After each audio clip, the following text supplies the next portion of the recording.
परम पूज्य धर्म सम्राट स्वामी करपात्री जी महाराज के एक प्रवचन में हमने सुना था, प्रत्यक्ष प्रवचन में नहीं, कैसेट वाले प्रवचन में हमने सुना था कि धर्म का आचरण यदि उत्कृष्ट कोटि का हो तो उस धर्माचरण से बिना संकल्प के, बिना इच्छा के, बिना कामना के भगवत प्राप्ति भी हो जाएगी, मोक्ष भी हो जाएगा।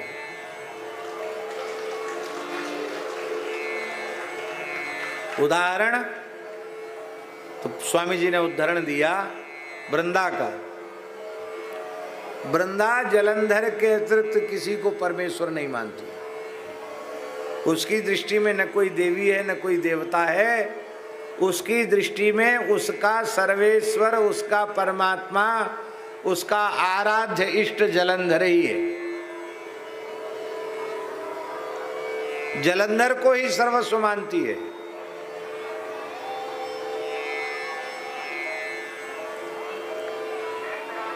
एक बड़ी विचित्र बात है, पूर्ण श्रद्धा जहां होती है, पूर्ण भक्ति जहां होती है, वहां दोष दर्शन नहीं होता। जलंधर असुर है, दोषों का खजाना है, लेकिन उसका पातिव्रत इतना उच्च कोटि का है कि यह परमात्मा है।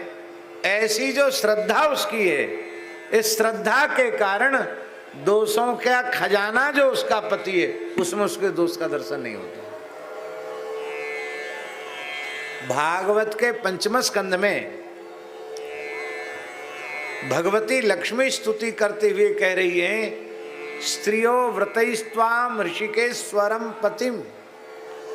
भगवती लक्ष्मी कह रही हैं कि संसार की समस्त नारियां पातिव्रत धर्म का अनुष्ठान ही इसलिए करती हैं कि वे पातिव्रत धर्म के अनुष्ठान से आपकी प्राप्ति करना चाहती हैं। अनुष्ठान करती हैं पातिव्रत का और प्राप्ति होती है उनको आपकी। वृंदा भगवान की प्राप्ति नहीं चाहती, जबकि उसके उत्कृष्ट कोटि के पातिव्रत धर्म के आचरण का फल ही भगवत प्राप्ति है।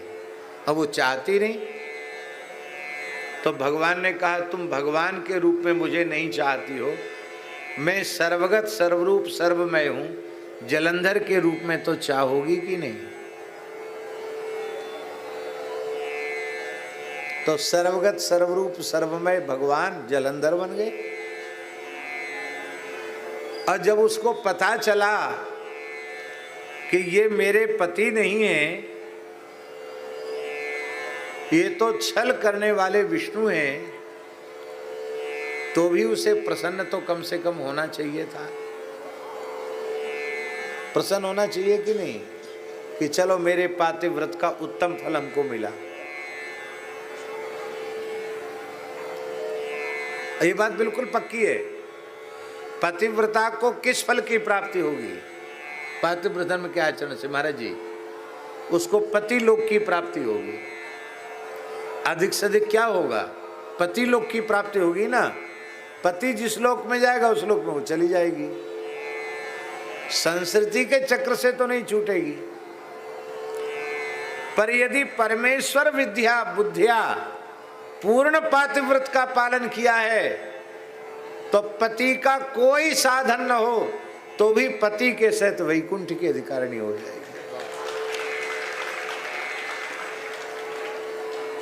ये पातिव्रत धर्म का फल है।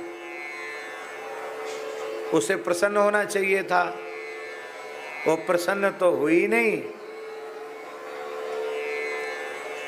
उल्टे भगवान को खरी खोटी सुनाई और कहा कि तुम बड़े निर्दय हो, हमारा धर्म नष्ट करने में तुम्हें तनिक भी दया नहीं आई। अरे ओ पाषाण हृदय विष्णु, मैं शाप देती हूं, तुम पाषाण हो जाओ।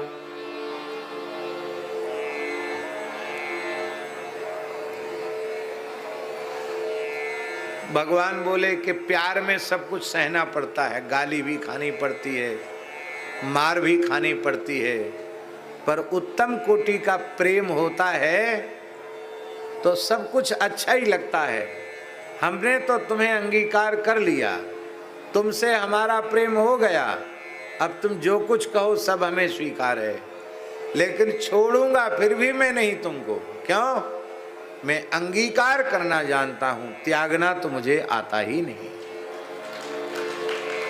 मैं केवल स्वीकार करना जानता हूं, त्यागना मुझे नहीं आता है? मैं शालिग्राम होऊंगा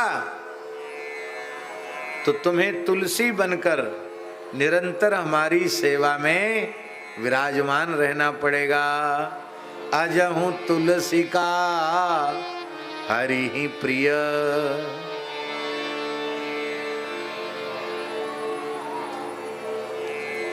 अजहूं तुलसी का हरि प्रिय। हमारे यहाँ साधुओं में कहावत है, 4 प्रहर 64 घड़ी ठाकुर के ऊपर ठकुरानी चढ़ी। हमारे एक पुजारी जी थे, परम पूज्य श्री रामचंद्र दास जी महाराज, बड़े पुजारी जी, सुदामा कुटी के। वो तो एक बड़ी विचित्र बात कहते थे, हमने कहीं पढ़ी नहीं, पर वो कहते थे शालिग्राम जी को तुलसी चढ़ावे तो सीधे नहीं चढ़ाना चाहिए। कैसे चढ़ाना चाहिए? बोले तुलसी को चंदन में डुबा कर तब चढ़ाना चाहिए। कहा क्यों?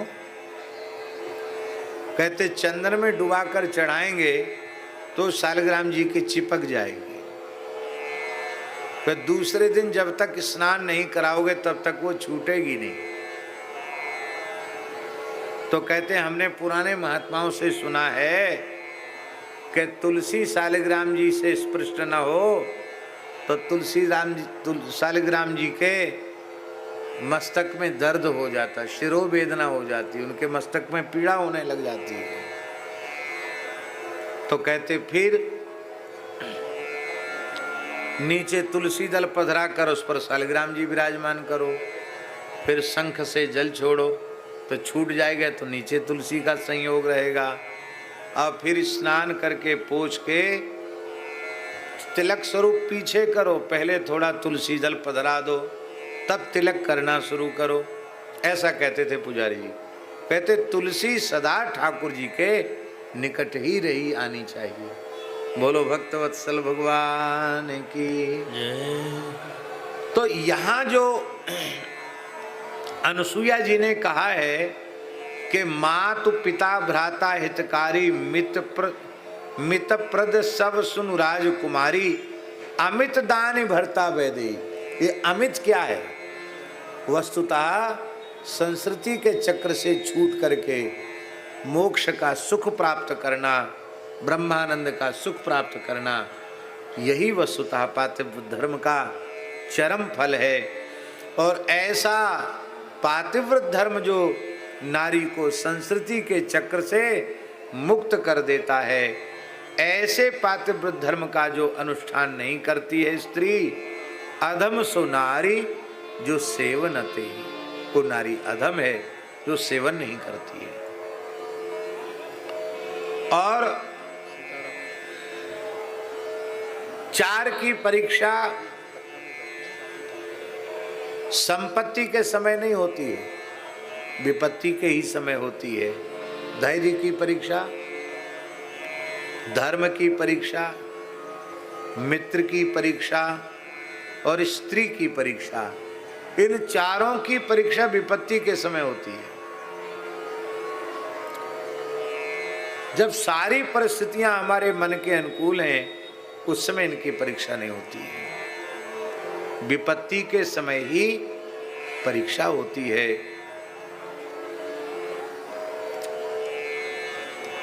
इसलिए धीरज धर्म मृत्यु अरुनारी, आपतकाल पर किए चारी। और नारी का धर्म है उसका पति वृद्ध हो, रोगी हो, जड़ हो, धनहीन हो, अंधा हो, बहरा हो, क्रोधी हो, अत्यंत दीन हो, तो भी नारी को उस पति का अपमान नहीं करना चाहिए। हाँ, शास्त्रों में एक बात जरूर है, वो बात समझनी चाहिए कि पति को यदि कोई महापातक लग गया है, गौ हत्या ब्रह्म हत्या जैसा कोई पाप लग गया है, तो जब तक, ये शास्त्रों में लिखी है, ये बात पुराणों में लिखी है, स्मृतियों में लिखी है कि जब तक वह पति ब्रह्म हत्या गो हत्या जैसे पाप का प्रायश्चित नहीं कर लेता है, तब तक प्रत्यक्ष रूप से स्त्री को अपने पति का स्पर्श नहीं करना चाहिए, उसकी सेवा नहीं करना चाहिए, ये निर्देश। इसके अतिरिक्त यही बात गोपियों ने अपात की, रास पंचाध्यायी के प्रकरण में भगवान ने अपातकी कह करके इस सिद्धांत का विवेचन किया है। यदि उसको पाप लग गया है तो जब तक वह अपने पाप का प्रायश्चित नहीं कर लेता तब तक वह स्पर्श का अधिकारी नहीं, ये आवश्यक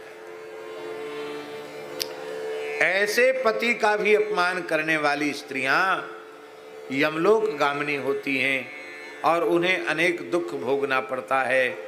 इसलिए पतिव्रता का एक ही धर्म है, एक ही व्रत है, एक ही नियम है कि वह मन वाणी क्रिया से अपने पति के चरणों में समर्पित होकर के पति की सेवा करे, यही उसका एकमात्र धर्म है।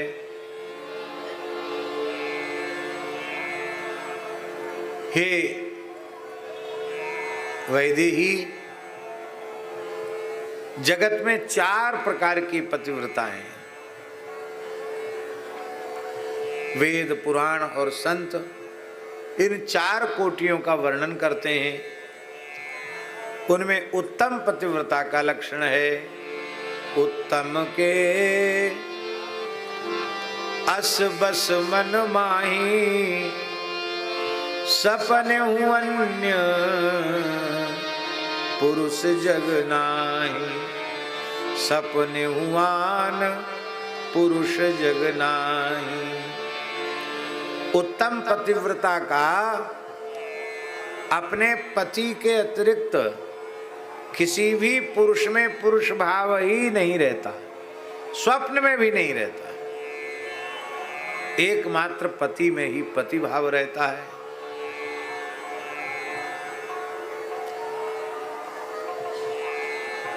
नल दमयंती के प्रकरण में महाभारत में एक बात लिखी है, जब नल ने दमयंती का त्याग कर दिया और एक जंगली व्याध ने दमयंती की रक्षा की, उस भूखी प्यासी दमयंती को वह अपने यहाँ ले गया और उसे कुछ कंदमूल फल भी खाने के लिए दिए, लेकिन वह अपूर्व सुंदरी दमयंती को देख करके जब उसका मन दूषित हुआ, विकृत हुआ और उसने दमयंती पर कुदृष्टि की।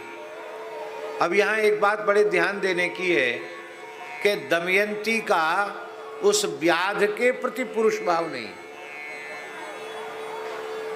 उसका पुरुष भाव केवल नल के प्रति है, व्याध के प्रति पुरुष भाव नहीं है। लेकिन व्याध का दमयंती के प्रति स्त्री भाव उत्पन्न हो गया, वो तो सामान्य व्याध ही था। और जब उसने कुदृष्टि की और उसके दुष्ट अभिप्राय को दमयंती ने समझा, तो वहां लिखा है दमयंती कुछ बोली नहीं, केवल दमयंती ने अपनी क्रोधपूर्ण दृष्टि से देखा। और हमारे पूज्य गुरुदेव भक्तमाली जी कहते थे कि वस्तुतः दमयंती का क्रोध अपने ऊपर था, दमयंती का क्रोध अपने ऊपर था कि मेरे पातिव्रत धर्म की निष्ठा में जरूर कहीं न कहीं कोई न्यूनता आई है, उस न्यूनता के कारण इसके मन में दुर्भाव उत्पन्न हुआ है, इसलिए तनिक वह रुष्ट हुई। और जैसे ही रोषपूर्वक उस व्याध की ओर देखा तो जले हुए वृक्ष की भांति वो गिर गया, वहां मर गया, उसकी मृत्यु हो गई। कहने का आशय यह है, पतिव्रता में इतनी सामर्थ्य होती है, वो अपने पति के अतिरिक्त किसी भी पुरुष मात्र में पुरुष भाव रखती ही नहीं है। अभी हम सूरत गए थे, सूरत से ही यहाँ आए, तो वहाँ के लोगों ने एक नई बात बताई, हमने तो पहली बार सुनी अपने जीवन में, इसलिए हम उसको नई बात मान रहे हैं। लोग कह रहे हैं ये तो बहुत पहले से चल रही है, आपको नई बात लग रही है। नई बात क्या, जो पढ़े लिखे लोग हैं, धनी मानी लोग हैं, अब उनमें एक परंपरा चल पड़ी है, विवाह के पूर्व ही युवक युवती कहीं घूमने चले जाते हैं और उसमें उनकी फोटो खींची जाती है, फिल्म बनाई जाती है, और जब उनका विवाह होता है तो एक तरफ विवाह का संस्कार चलता है और एक तरफ पर्दे पर उनकी फोटोएं दिखाई जाती हैं और लोग बड़े प्रसन्न होते हैं। अंग्रेजी का कोई शब्द बोला था, वो मुझे याद नहीं है, कहते विवाह माने विवाह के पूर्व के प्रेम का प्रदर्शन वहाँ किया जाता है। ये बात ऐसे लोगों ने बताई जो जिनके बारे में हम कह सकते हैं कि हाँ वो जो हमसे झूठ नहीं बोलेंगे। उन लोगों ने कहा महाराज ऐसा हो रहा है, काफी लंबे समय से हो रहा है। क्या है, प्री वेडिंग बोल रहे हैं, जाने क्या बोल रहे हैं, जो भी बोल रहे हैं, जो भी हो, भारतवर्ष में, धर्म प्राण भारतवर्ष में यदि ऐसी स्थिति आ गई है तो वस्तुतः हम सबके लिए डूब मरने की जैसी बात होगी। देखो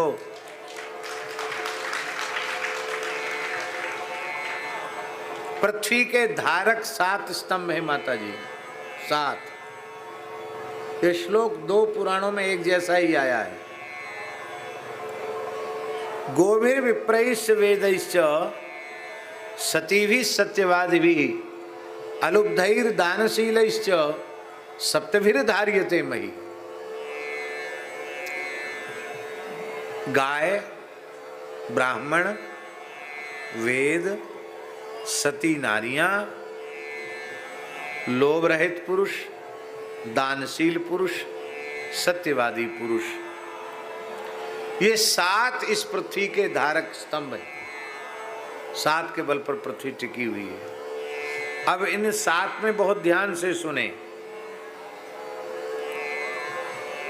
सती धर्म का पालन करने वाली स्त्री का जन्म, कन्या का जन्म, क्या असती के गर्भ से हो सकता है? असती के गर्भ से क्या सती का आविर्भाव हो सकता है?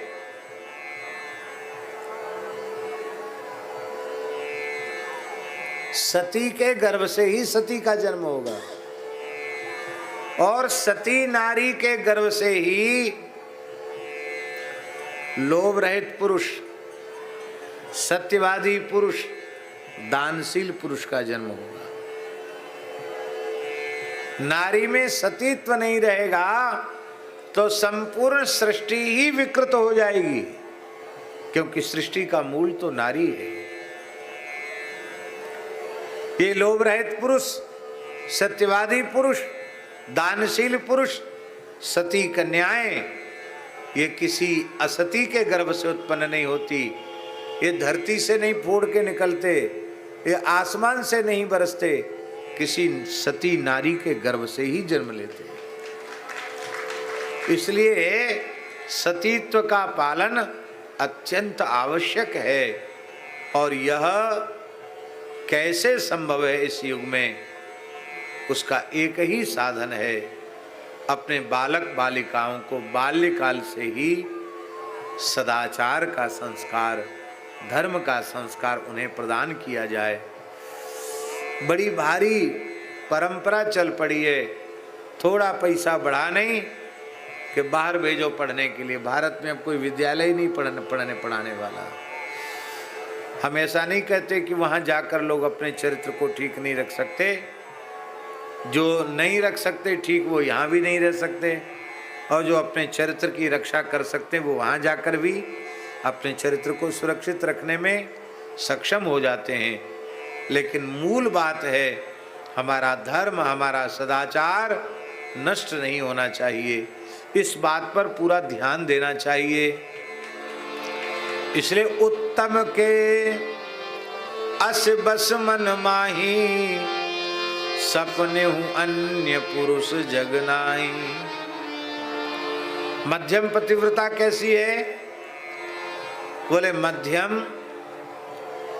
पति भाव से तो पति को देखती है, और अन्य जो पुरुष वर्ग है उनमें किसी को भाई मानकर, किसी को पिता मानकर, किसी को पुत्र मानकर व्यवहार करती है। ये मध्यम श्रेणी की पतिव्रता हुई। मध्यम पर पति देखई कैसे, भ्राता पिता पुत्र निज जैसे। अब इसे मध्यम क्यों कहा? देखिए,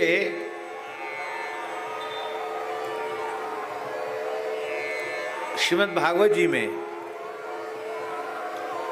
मात्रा स्वस्रा दुहित्रावा न विविक्ता सनो भवेत, बलवान इंद्रिय ग्रामो विद्वान समपि कर्षति। ये जो बात आई है, इस बात के पीछे भाव यही है कि इस भाव से भी निर्वाह करने वालों की, विद्वान पुरुषों की बुद्धि भी विकृत हो सकती है।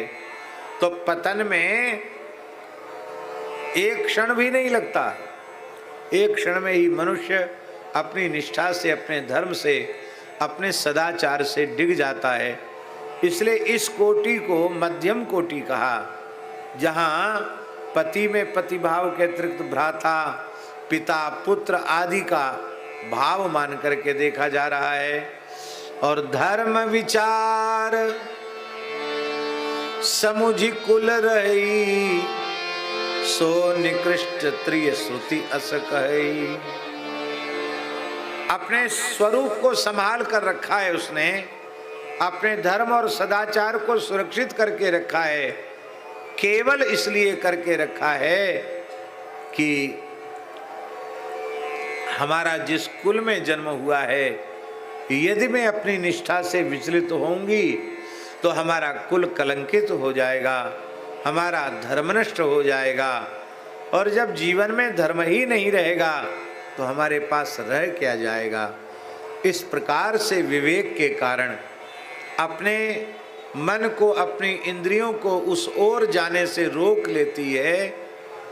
कहते हैं कि उसे उत्तम श्रेणी की पतिव्रता, मध्यम श्रेणी की पतिव्रता नहीं, उसको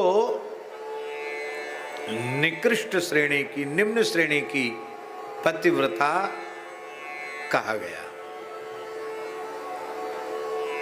अब एक और कोटि बताई जो अति निकृष्ट कोटि है। बिनु अवसर भयते रह जोई, जानेहु अधम नारी जग सोई। अवसर नहीं मिला और सास ससुर का, पति का भय है, इसके कारण उसने अपने आप को रोक लिया। तो ऐसी जो स्त्री है वो अधम है, और जो पति की वंचना करती है, पर पुरुष से प्रेम करती है, पति वंचक पर पति रति करई, ऐसी स्त्री के लिए कहा गया रौरव नरक कल्प सत परई। सैकड़ों कल्पों तक उसको रौरव नरक की यातना भोगनी पड़ती है। एक क्षण के सुख के लिए असंख्यों जन्मों तक वह कष्ट भोगती है, उस दुख का विचार नहीं करती है। कहते उस अधम नारी से खोटी और कौन होगी। और पातिव्रत धर्म की कैसी अद्भुत महिमा है। बिना श्रम के नारी पातिव्रत धर्म का पालन करके परम गति को प्राप्त करती है और सब कुछ उसको छल छोड़ करके पातिव्रत धर्म का जो आश्रय लेती है उसे परम गति सहजता से प्राप्त हो जाती है। और जो पति से प्रतिकूल व्यवहार करती है, जहाँ जहाँ उसका जन्म होता है वहाँ उसे फिर पति सुख नहीं मिलता। तरुण अवस्था आने पर वह वैधव्य दोष से युक्त हो जाती है। इसलिए सहज अपावन नारी पति सेवत शुभ गति लाई, जसु गावत श्रुति चारे अजहु तुलसी का हरि प्रिय। तुलसी जी की बात हम स्मरण करा ही चुके हैं। पति की सेवा करके वह अनायास ही शुभ गति को प्राप्त करती है।